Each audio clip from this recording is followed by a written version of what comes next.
Looking at him, Jesus loved him and said to him, "You lack one thing. Go, sell all you have and give to the poor, and you will have treasure in heaven. Then come follow me." But he was dismayed by this demand, and he went away grieving because he had many possessions. Mark 10:21-22. As we encounter Jesus, we all come with our own personal baggage. Often the baggage is something we must immediately leave behind if we want to follow Jesus. Some bags he allows a lifetime for us to release. Other bags contain things we can delude ourselves into believing are perfectly consistent with following Jesus. Those who share our culture and background may view some things to be perfectly fine because our culture has embraced them. They may condemn things simply because that is what's condemned in our culture. When we choose to follow Jesus, then he should decide what bags we must leave behind. When I speak of culture, I'm not referring solely to secular culture. By culture, I'm referring to our view of the world.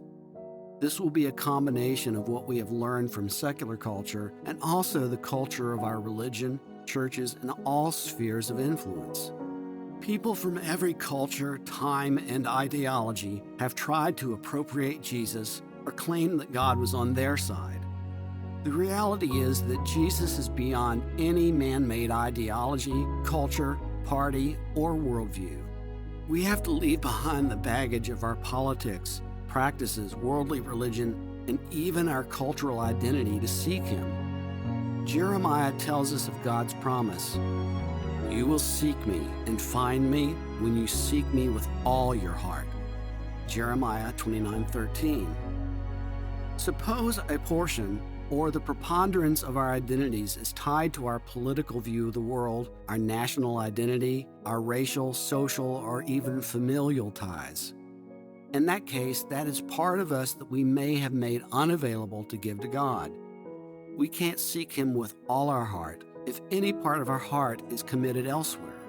It's a barrier to seeking him with our whole hearts.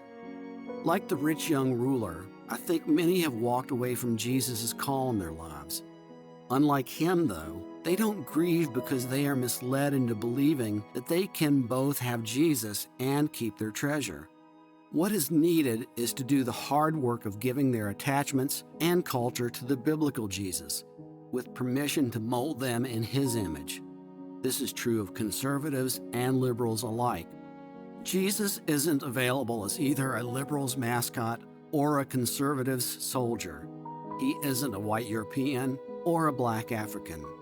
He came as a brown-skinned Palestinian Jew. More broadly, as all of us.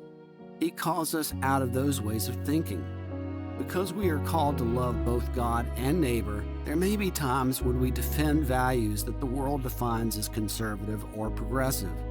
Still, no genuine follower of Jesus can fully identify as either. Jesus' values should always overrule values we receive from friends, family, political, or cultural influences. Those things are temporal. Only Jesus provides eternal values that we should pursue. The world and its groups always have an agenda, and their goals will never fully align with Jesus's.